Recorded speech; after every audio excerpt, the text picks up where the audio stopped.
Hi అండి, అందరికీ good morning. Video పెట్టి చాలా రోజులు అయిపోతుంది. వర్క్లో బిజీగా ఉండి వీడియో పెట్టలేకపోయాను. ఇదిగోండి, మా డ్వాక్రా మహిళలు న్యాచురల్గా ఇంట్లోనే పండించుకుంటున్నారు. టమాటా తోట కాయలు అయితే చాలా ఫ్రెష్గా ఉన్నాయి, చాలా చాలా బాగున్నాయి. చెట్టు నిండా చాలా కాయలు ఉన్నాయి. నాకైతే వాటిని ఎప్పుడు కోసేసి టమాటా పచ్చడి పట్టేసేద్దామా అనిపించింది. ఇదిగో పచ్చిమిరప చెట్టు నిండా కాయలే కనిపిస్తున్నాయి. ఆకులు తక్కువ, కాయలు ఎక్కువ కనబడుతున్నాయి.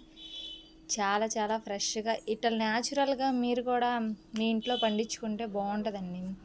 వంగ చెట్లు ఉన్నాయి, చెట్టు నిండా వంకాయలు ఉన్నాయి. ఈ వంకాయలను అయితే తయారైనాక పచ్చడికి ఇమ్మని అడిగాను, తీసుకెళ్ళక్క అన్నారు.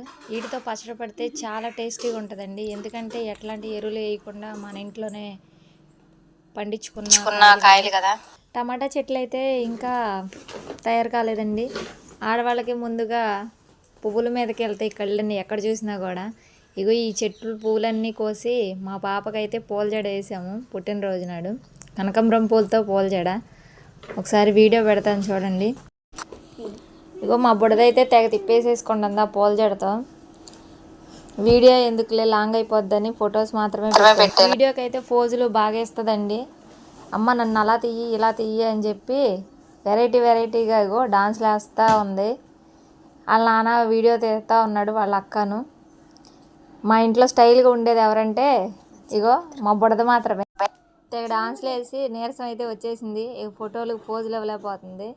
వీడియోని ఫాస్ట్గా పెట్టేసి 4-5 ఫోటోలు తీసాము. ఈవిని తీసిన ఫోటోలకి నా మెమరీ కూడా, ఫోన్ మెమరీ కూడా ఫుల్ అయిపోయింది.